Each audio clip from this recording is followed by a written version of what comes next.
in the fucking day. What can you do every single day that's going to allow you to win the week? Exactly. And like, if you look at the long term, you will always get overwhelmed. If you look at just what you're going to do on the day to make that easier and get you closer, you're going to get there. The beauty of the fitness industry when it comes to coaching and training, nutrition, like all of your education around that, there is no ceiling, no end to the amount that you can learn.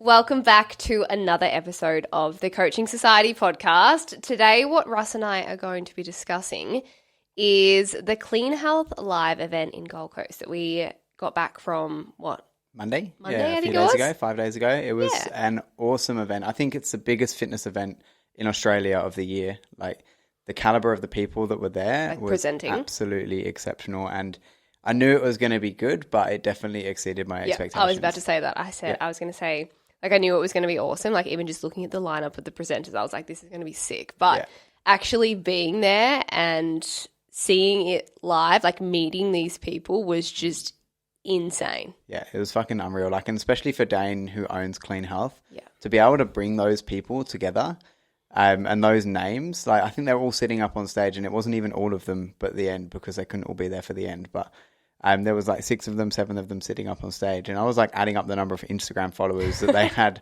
as a combination. It was like 10 million or something. Of course you were. I was like, such a fuck, nerd. like, but can you imagine like that many people and the type of people that were up there to all be at the same event is fucking phenomenal. Yeah, hats off to Dane. Like, amazing. If we ever were able to pull off an event like that, I would be like, my life has been made. My life is complete. But he's running 2 a year now, which is really cool. So excited to go to them again in the future. Yeah. So obviously we had a lot of lessons from that with business, coaching, from such like inspirations of ours in the industry. So people that we've looked up to for forever, like since I've started my career. My entire career as well. Exactly. And I think the biggest thing that we took away from it, like before we even talk about the actual individual things, was just that they're fucking normal people. Mm-hmm. Like, there's some of the biggest names in the whole world in the industry there, and they're literally just normal people. And like, you wouldn't even, if you walked up the street and you didn't know who they were, you wouldn't be like, oh, that's a famous person. Or it was so refreshing though, to see these people who are in the public eye all of the time get nervous and stumble on their words and just talk like a normal human being. It's kind of like, okay, cool, like these people are reassuring. It's reassuring that like what we're doing is okay. Like, we were in the lift with Lauren Simpson, like we were staying in the same building, and she was in the lift with us. And she was talking that day, and we just said, like, are you excited for your talk? And she was like shitting herself. Yeah. And I'm like, you've got 2 million Instagram followers. There's 400 like people in this room. Like a global fitness icon. Yeah. I followed her before I was into fitness. Yeah. For probably other reasons. She is love you, Lauren. But no, yeah. So I think it was a fucking awesome weekend. And that's why we want to recap with everything that we've learned, so we can hopefully provide some lessons for everyone listening. And then also some updates that we're going to make with our business, because anything that we do like this, when it comes to education, we always bring back to Coaching Society to upskill ourselves and better our community. Yeah, love it. But before we get back or into that, let's go through our weekly lesson, something that we recommend. Whole episode is like weekly lessons. Yeah, but in one. Yeah, I think mine that I picked up that wasn't from the event, but it was because of going to the event. And that is the power of communicating with people and being around people in person. We sometimes like kind of hide in like our little hole, working online, working in like our literally spare bedrooms from our house, and we don't see people in person. And I think hanging out with Drew, Stace, and then one of our good friends, Nath, came as well with us. Hanging out with those guys in person and bouncing ideas off of each other. Some of the ideas that we came up with were literally nothing to do with what we learned at the event, but it was the power of being with them for like 4 days in person. Mm-hmm. It's so inspirational. You get such a different connection. And you can really like build that relationship far deeper than like seeing someone through a screen. Yeah, absolutely. Like, we will talk about this in the episode, but we're making like a massive change internally in our business and the way that we actually do things, purely just because of an idea that Russ, myself, Stace and Drew came up with, eating grilled at like 8 p.m. on a Sunday night. Like, literally. It's the power of being around people and bouncing ideas. So, yeah, it was unreal. Yeah. Unreal. Cool. What's your lesson? I actually have a quote. Oh, yuck. I mean, No, I you love can't quotes. wait. Quotes are great. I'm going to read this twice because when I read it first, I was like, what? Maybe it's just me. I don't That's know. because you're not very good with words or good at reading. But I'm going to read it twice. So this is from someone that Russ and I both look up to and we have for a very long time, and he's such an inspirational man. But Stephen Bartlett. Now, he posted a quote a couple of days ago and it said, 99% of the harm is caused in your head by you and your thoughts. 1% of the harm is caused by your reality, what happens and the outcome. The problem isn't usually the biggest problem. The way that you think about the problem is. I'm going to read that again for those playing at home. 99% of the harm is caused in your head by you and your thoughts. 1% of the harm is caused by reality, what happens and the outcome. The problem isn't usually the biggest problem. The way that you think about the problem is. Now, I read that twice because I think that the first time it kind of sinks in, but the second time you really start to reflect on your life. And that is exactly what I did when I read this quote. And it really changed the way that I have been feeling lately. I am like a chronic overthinker. I spiral like ridiculous amounts. Like I suffer with really bad anxiety. So when I get an idea or something like starts in my head, it becomes my reality and I freak the fuck out. So I read that at a really good time for me, and I was able to reflect on kind of what's going on in my life at the moment and be like, do you know what? The actual thing that's happening right now, it's really not that bad. Like it's really so minor. So minor, yeah. What the problem is the way that I'm thinking about the problem. Yeah. That's what's causing me harm. So I was able to read this and be like, holy crap, this is life-changing, and completely change the way that I looked at this situation, any situation in future.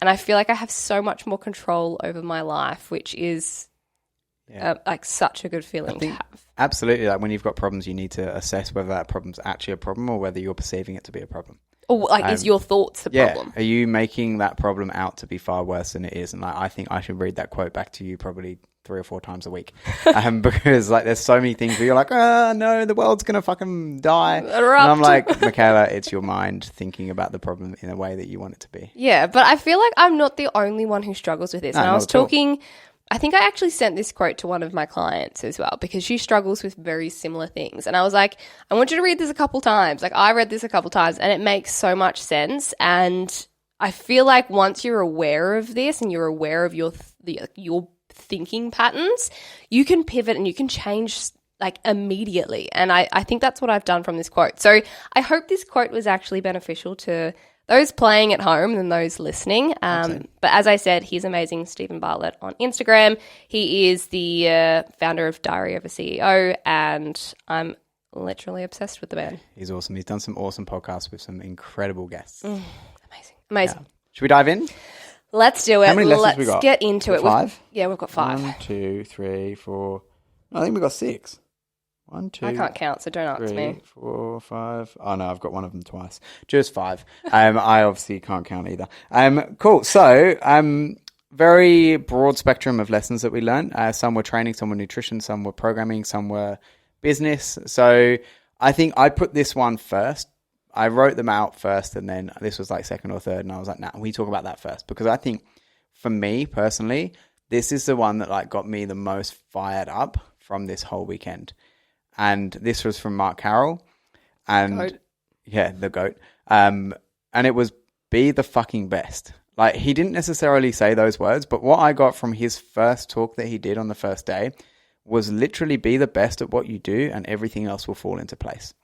Which I think so many people don't do in the industry in itself. I think a lot of people, they just kind of settle for being mediocre and like settle for not educating themselves and taking themselves further. So being the absolute best like is first and foremost the most important thing as a coach. Mm-hmm. We came back and obviously we spoke to all of our coaches on our team call on Wednesday, and we bounced all the ideas off of each other that we'd had from the weekend after reflecting. And that was the one thing I said to the guys. I was like, what you've done this weekend by going and upskilling yourself is going to get you to be the best. And that's all we can strive to be, is the fucking best version of yourself. Mm-hmm. And I feel like so many coaches out there these days, like the particularly online coaches, They're chasing like the glitz and the glam. Like they see online coaching and they're like, oh my God, I get to travel the world and earn all of this money and post really cute photos on Instagram and wear fucking amazing activewear sets. Like that is not what online coaching is about. And if you're caught up in that side of it, you're never going to succeed. Go and start a fucking drop shipping e-commerce business if that's what you want. Yeah. Because you're trying to be an online coach. Not influencer. Like you're a fucking coach. You're supposed to like literally change people's lives. And so many people, like I saw it obviously when I was working as a business mentor.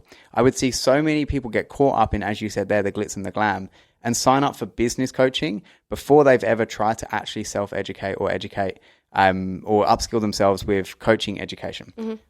So many coaches in this industry aren't even fucking qualified as a PT. And bear in mind, I think that PT qualifications are just a bit of paper, but they're not even qualified in Cert 3 and 4, let alone any other further education on nutrition, on training, on programming, on periodization, on gut health, on anything along those lines. Like that is your first and foremost. And that's exactly what Mark said. Like he spent literally hundreds of thousands of dollars upskilling himself as a coach before he then made a name for himself, because he became the best. And then that's when he earned the right to coach people like Lauren Simpson, Emily King, like the best names in the industry. He was their coach, and that's what got him to where he is. Rather than him going and doing a fucking business like mentorship and hoping that that's going to help him grow his business. Like I think if you see someone join a business mentorship before they've actually done any education outside of like just Cert 3 and 4, they're only doing that for the money rather than doing that to help people. Yeah, to fucking help people and be a really good coach. So I think that like the materialistic side of being a coach, it does overshadow a lot of things, and that's what separates the excellent coaches / business owners and the mediocre ones, because the excellent coaches, they were decent freaking coaches before they got to the glitz and the glam and the materialistic side of this like industry. And that's what's gonna get you further along the way. So like 100% Mark Carroll, like he said, be the fucking best. And that is what we strive to be. We strive to be the fucking best. And that's what's going to get us to where we want to be, not the nice things that you think you might get as an online coach. The quick wins where you then very soon get found out that you're not a very good coach because like you might be taught how to market, how to like grow your business, but you have to ultimately be a coach when those clients come on board. And if you don't know shit about shit, then you're not going to be able to like they're going to see straight through you. Yeah. And like people might be thinking to us like we're hypocrites because we've had business coaching, business mentoring. We got business mentoring after I spent fucking 5 years like slaving away as a PT and spending literally tens of thousands of dollars on my own education. I was literally working in a gym for a year being mentored before I could even PT someone back in the day. So I spent like years, so did you, before we then even considered a business mentorship, because we were like, you know what, we're fucking good coaches. We've earned the right now to go and get a business mentor. Plus the first 3 business mentors that we signed up for, they all included training and nutrition education as part of what we signed up for. So although we signed up for business mentoring, we didn't really use the training and nutrition much because we'd already done the fucking groundwork previously.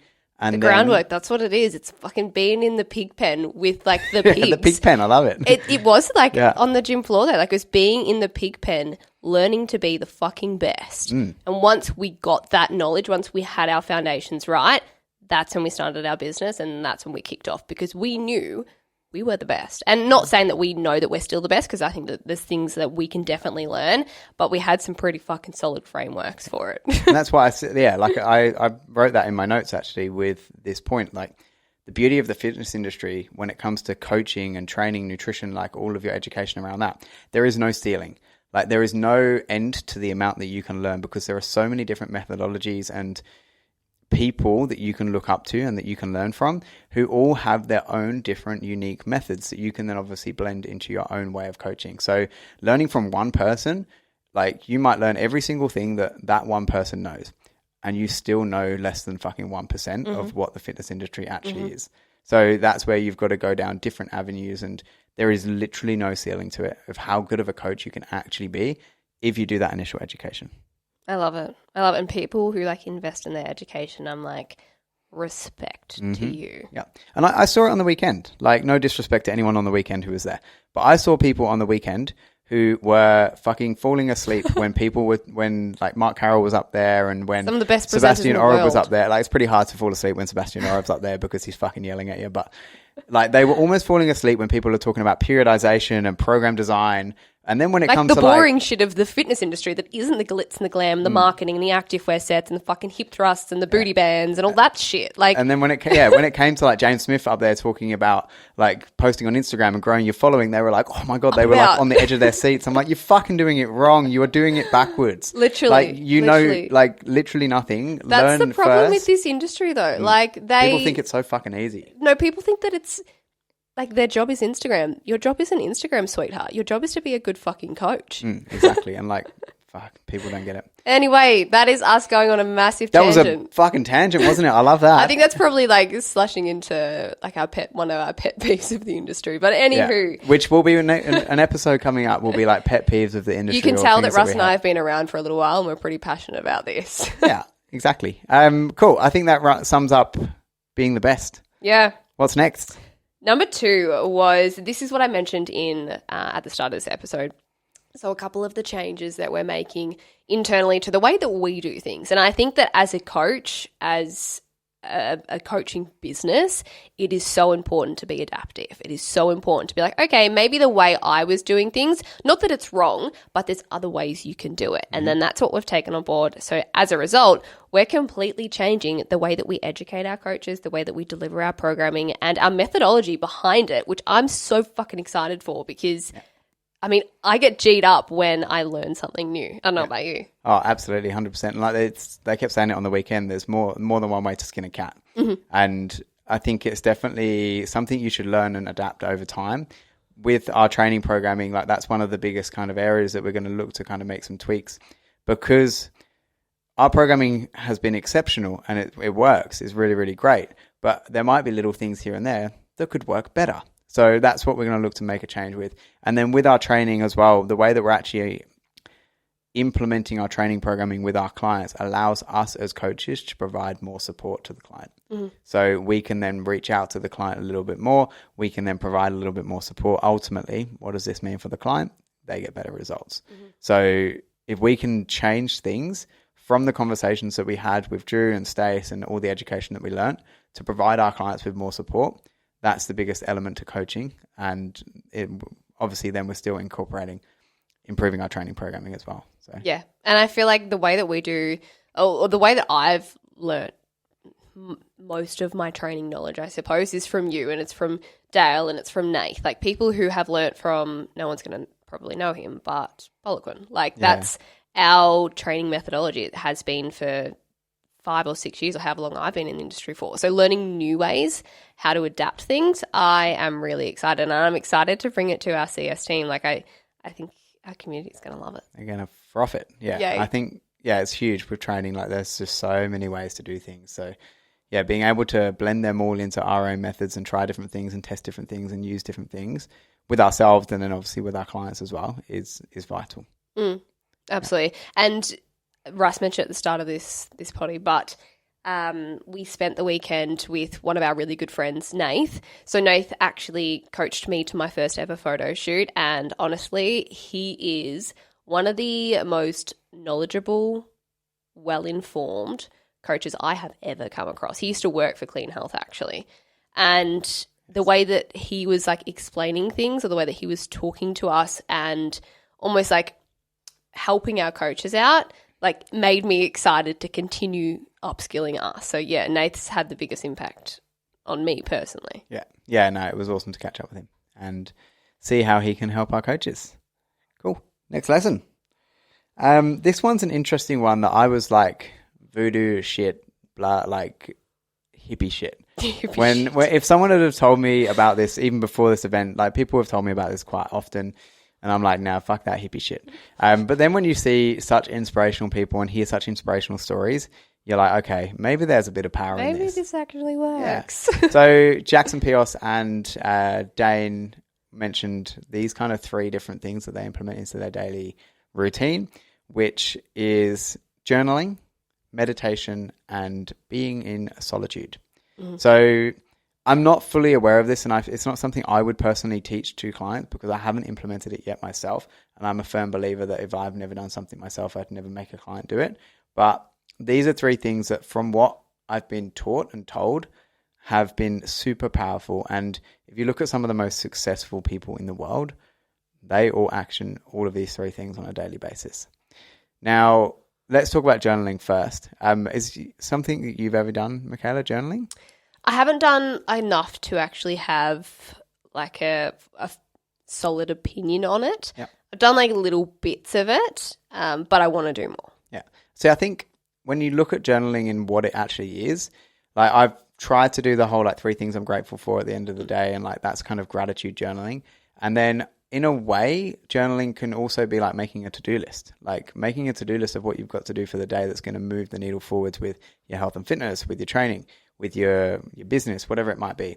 But the way that Jackson teaches it, or the way that he kind of advises that you should do it, is rather than just journaling as like, okay, today I'm going to do this, today I'm going to do that, making it a contract, and like making it a contractual agreement you physically write on pen and paper what you're going to do. So, for example, he's competing in a very, very high level of bodybuilding, and to get to where he wants to be, he has to be super, super strict with his nutrition and his training. So he used the example that I will be perfect with my nutrition today.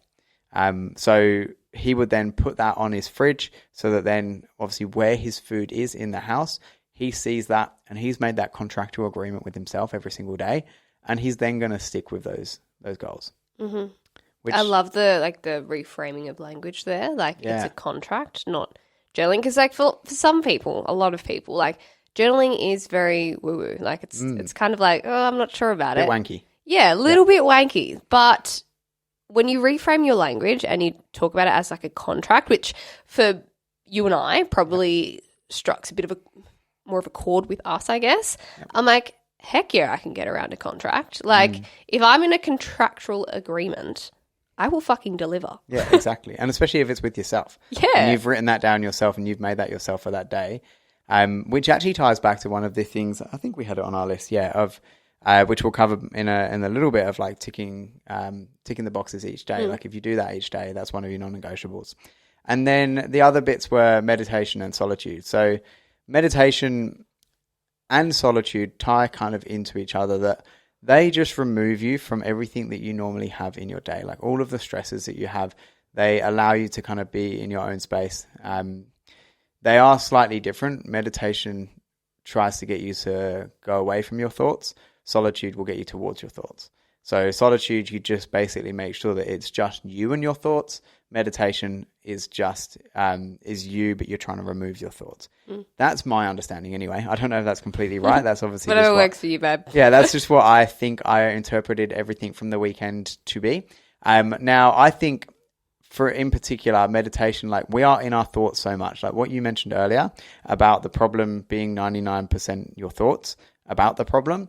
If you can meditate and take yourself away from your thoughts for 5 to 10 minutes per day, that is going to make you realize that it's your thoughts that is the give you more problem. clarity. Yeah, exactly. And the clarity that you'll have will then enable you to action everything else so much better just from that 5 to 10 minutes. And it doesn't have to be like an hour of meditation. It could be very, very small amounts each day. Which is actually funny you say that, because I'm not going to fully announce it, but we have a something going on in the background. That's, just for a fucking change. Yeah, that's like going to be launched within the next few days, if not week.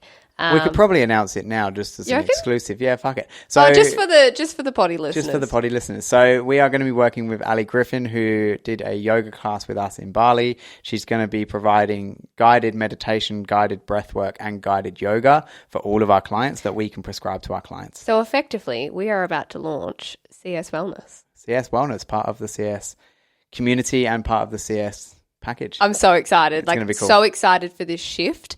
I think that like nervous system regulation, stress regulation, stress management through things like breath work, meditation, yoga is so important, so important. So the fact that we're able to collaborate with someone to create this platform within our platform is fucking amazing. And Ali's the most beautiful soul in the world. Like I could listen to her talk for hours and it would put me to sleep. Yeah, it's gonna be epic once it's all. So yeah, that's literally within the next week we'll have this live. Exclusive for the potty listeners. If you are a client who is listening, this is about Get excited. Yeah, this is about to pop up in the app very, very soon, and you have access to on-demand breathwork, meditation, and yoga classes. Beautiful. Yeah, excited. And the final thing, obviously, reversing that back to what we were talking about with solitude. Solitude is taking yourself to your thoughts and having just time to yourself. How often would we look at what other people do and try and get we get imposter syndrome, or we look at what other people do and go, fuck, we've got to do that. We've got to be especially in the fitness industry, if you don't move forwards, you're fucking going backwards. Yeah, so you've got to keep up. But the problem is people keep up and they just copy each other rather than you going and actually having your own inspiration of what you want to do, whether it's with your coaching, whether it's with your marketing, whether it's with your team. A lot of people just look and go, oh, that person's doing this challenge. Let's fucking do that as well. Or that person coaches that way. I need to do that because I'm seeing them get success. Go and have some time to yourself in your own thoughts, in solitude, and then think about, okay, what is going to move things forwards for you? What is important to you? And what resonates with you the most? And then you can then spiral, but in a good way. A productive way. Yeah, a productive way rather than spiraling in a negative way by looking at everyone else. So this is like removing music, podcasts, your phone, TV, people, distractions, literally sitting there. Imagine you're in a white room with absolutely nothing but your thoughts. Even though for some people that's a bit terrifying. For me, I'm like, holy fuck, I don't want to be in my head. There's some fucked up shit in there. Bing bonging off the wall. But I do think that there's a lot of power in it. And I think that with the combination of meditation, so learning to center yourself and manage your emotions better, and then allowing yourself to get into solitude and think about these thoughts and turn them into something productive is game changing. I feel like that's going to be our superpower moving forward, and I'm so excited for it. Let's go. Excited. All right. What's the next one? I don't know. One of them. Ticking boxes daily. Yeah, I briefly mentioned it then. I think this is a good one, and I explained this to a client this week as well. A lot of people get very overwhelmed when they think of their goal and think how long it's going to take them to get to their goal. So what I say is pretty simple. Win the day, win the week, win the month, win the year. It's as simple as that. But instead of crossing that bridge and going straight to winning the year, win the fucking day. What can you do every single day that's going to allow you to win the week? Then what can you do every single week that's going to allow you to win the month? Then what can you do every single month that's going to allow you to win the year? But it all stems from the day.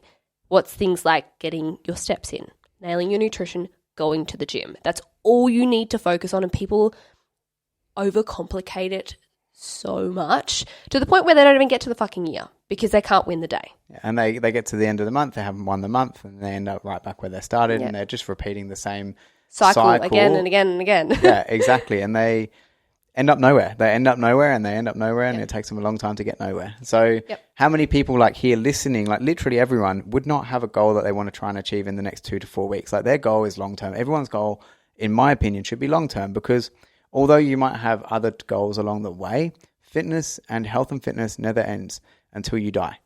You should work on. You can never complete health and fitness. I'm sorry. There's no completion. There's no oh, I got under 100 kilos. I just won the game. I completed it. Goes to Macca's, gets fat again, and then comes back to us. You never complete it. So always have that long term. Okay, how can I get to the long term goal of working on my health? And we've tried to implement something similar with our with our coaches and our team in business of daily tasks. What can we tick off each day? And few of the, as you mentioned there, the really common ones when it comes to daily habits, daily tasks that you can tick off with your training and your nutrition. It's can I just track my food for the day? Can I get to the gym today?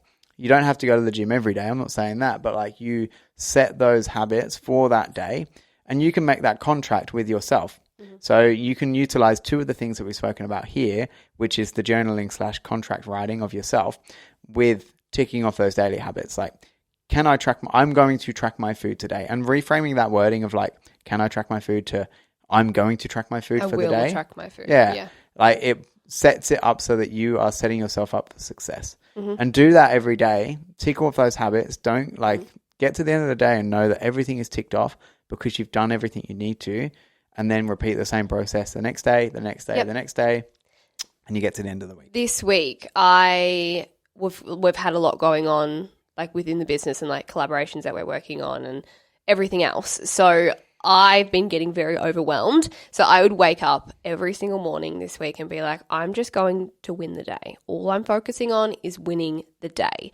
I won every single day this week. And because I won every single day this week, I've won the week. And now I'm come to it's Saturday today. I'm like, fuck yeah, I had a really productive week. I got shit done because I didn't focus on the overwhelm of what I needed to get done across the course of the week. I just focused on winning the goddamn day. Yeah, exactly. And like if you look at the long term, you will always get overwhelmed. Even if you're looking at the entire week, you're thinking, fuck, I've got 4 sessions to do this week.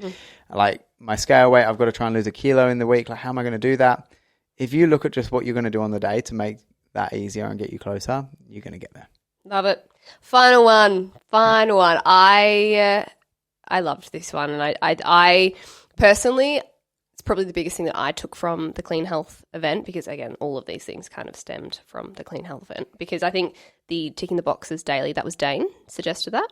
Dane and Mark. Yeah, Dane and Mark. Mark suggested it from a coaching element because Mark obviously coaches a lot of bikini athletes and they'd be like on 12, 16 weeks preps rather than focusing on the 12 or 16 weeks, focus on the day and tick those days off. Yep. Yeah.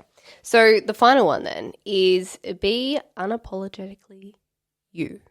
And you struggled to say that, didn't you? I did. Really fucking I watched your face. You were really... Yeah. Unapologetically? Yeah. It's really hard to say. Stop saying it because you'll get confused and you'll be like, unapologetically. Oh. Anyways, so James Smith, which honestly... I said it on my Instagram, but I think he's the only British man that has the potential to steal my heart besides from you. Like, I'm sorry. I'm just going to put it out there. Like, if he walked into this room right now. I like that you're putting me on a pedestal with James Smith. I'll fucking take that any day of the week. I'm going to take that as a compliment. What a man. He's gorgeous. But no, James Smith, he's like a legend. And Cole de Silva. I've never heard of him before. No, I'd never heard of him either. And then he got up on stage and I was like, oh, this guy's fucking legit. He's from Canada and he's a business mentor. So he started off coaching himself and then went into business mentoring. He's got a business partner. His story is so inspiring. Yeah, super inspiring stories. Like come from a really, really tough background, come from absolutely nothing. Addiction, drugs, addiction, alcohol. Yeah. And he has turned it around by literally just being himself. Like I now follow him on Instagram and so many people pussyfoot around their own thoughts and opinions, whereas he does not. Like he's unapologetically him. Same with James Smith. If you look at James Smith's content, he is James Smith in every single video that he produces. He is not anyone else. He is James Smith. He's not pretending to be anyone else. He's not trying to be anyone else. He's not trying to tone it down. He's not trying to tone it up and going over the top. He is just being him. Yeah. Like with sarcasm, like he's English. So he obviously P.S. I'm just letting you guys know if most of our listeners are Aussie. If you go to the UK and you've never been to the UK, their sarcasm is fucked. Like I still struggle every time I go over there and like sit at a table with all of Russ's mates. I don't know what the hell's going on because they're that sarcastic and they're like taking the piss out of me and I don't even realize like what is with your humor? Like what do you mean? I think it's just masking the fact that we're all depressed because the weather's shit. So we try and make everyone laugh by taking the piss out of each other. I can't tell if I'm just like really dumb or is it my you're just not humor? Used to it. You grow up with everyone being a sarcastic cunt over there. Like that's basically like what it is. Like what's our humor? What's like the Aussie humor? Yeah, all just boring, really. Are we quite dry? I've been told that we're very dry. Yeah, quite dry, but not sarcastic. Like you don't get the sarcasm. Oh, even in the Gold Coast, we had an English Uber driver, and he was even being sarcastic, and like I didn't even get the joke, and I was like, what? Yeah, and then I'm sitting in the back giggling like a little kid. Yeah, I was like, I have no idea what's going on. Yeah. Anyway, James and Cole. So be unapologetically you. Yeah. I think as someone who, like within coaching society, I do play like a major role in like advertising and marketing and like my face is fucking everywhere. Yeah. And I get that. But if I continue to show up not me, it will burn me out and I will be exhausted because I have to show up as this version of me that I think that I have to be that isn't truly me. I trialed it this week in the new ads that we filmed and I was just fucking me. Like I'm ditzy, I am happy-go-lucky with a fucking touch of anxiety. Touch. That's just me. Like that's who I am. And I think that if I show up as that, not only is that going to resonate with our audience, but I'm going to be able to sustain it, because I can't sustain being some like genius, like, yeah. Or like, yeah. It's not me. You can't sustain being someone else because it's not you. Like there's only so long that you can go putting on an act to be someone else. Like if you just be you, and this comes not just in content. So they were obviously talking about content, but I think in coaching, like I think there is such a huge power of being being an actual fucking human being, rather than just literally trying to copy someone else or trying to be this monotone fuck or just regurgitating information and just saying shit that you've heard, rather than like actually just being you and being a human. Like I'll get up and in my office, I'll do like a form check video where I'm showing someone, I'll trip over the chair, and before I would have like been so fucking embarrassed, I pause that video, I cancel it, like I don't send it, it's a Loom recording so I can just start it again. Now I'm just like, wow, that was fucking awkward, wasn't it? Like be you when you're coaching, be you when you're marketing, because you're not signing up robots. You're not you're not getting robots coming to work with you or working alongside robots. You're working alongside human beings. Yeah, and like again, as I said, you're never going to be able to sustain living a life that isn't truly you. Like when the camera gets turned on, this is something that obviously I experience a lot. When the camera gets turned on, like if you need to like change your personality and be this person that you're not, like fuck that for the rest of your life. And that's what I've come to the conclusion of this week. I'm like, fuck turning up on Instagram, not me. I'm going to be me. And if people don't like it, then unfollow me. I really don't give a shit. Yeah, but there are going to be people that are like, you know what, I actually resonate with this chick because she's not trying to be anyone else but herself. Like I talk way too fast to the fact where I stumble my words. She says the word resignate rather than resonate. Yeah, whatever. I don't even fucking care. Like I don't know like half the English language. It's totally fine. And it's okay. Like I don't care. Like I don't care. And I feel like that's been a major shift for me this week, well, since the event, but maybe over the last 6 months, that I'm like, you know what? Who gives a shit? Just show your authentic self. Yeah. Exactly. And like I think I'm pretty cool. You just said that you just self-proclaimed yourself to be cool. I think I am. Get out of here. I give up. We're getting a divorce. We're not even married. We're not even married, sis. Anyway. Cool. Yeah, anyway, be unapologetic. Fuck, no, I can't say it. Unapologetically. Be unapologetically. You. Shit, that's hard. That's a good one. If you're at home, say that. Unapologetically. Unapologetic. Stop trying to talk. Okay. Should we wrap it up? Yeah, let's fucking wrap it up. Let's wrap it up before I'm spiraling. So let's recap on those 5 things. We've got Be the Fucking Best by Mark Carroll. We've got changing our training programming. So we're going to look to adapt and change our training programming and improve things, which came from Sebastian Oreb and Mark Carroll. Then The Power of Journaling, Meditation and Solitude on Your Mindset, which was from Jackson Pios and Dane McDonald. Then Ticking Boxes Daily, which was Dane McDonald and Mark Carroll. And then Being Unapologetically You, which was James Smith and Calder Silver. Now, to be able to say that we learned from all of those people within the fucking space of 3 days is pretty cool. And I think that anyone who didn't go to that event, like every single person in the fitness industry in Australia would have seen the ads for that event. If they were everywhere, and if you didn't go, you fucking missed out. Oh yeah, big time. Absolutely. I'm so grateful and privileged to be in the position to be able to take us, but our team as well. There. Yeah. Our coaches. Love it. Amazing. All right, guys. Well, we'll see you next week in next week's podcast. But thank you so much for tuning in, and I hope you got something from this potty. Little something. Little something. Anyway. Have a good week, guys. Bye.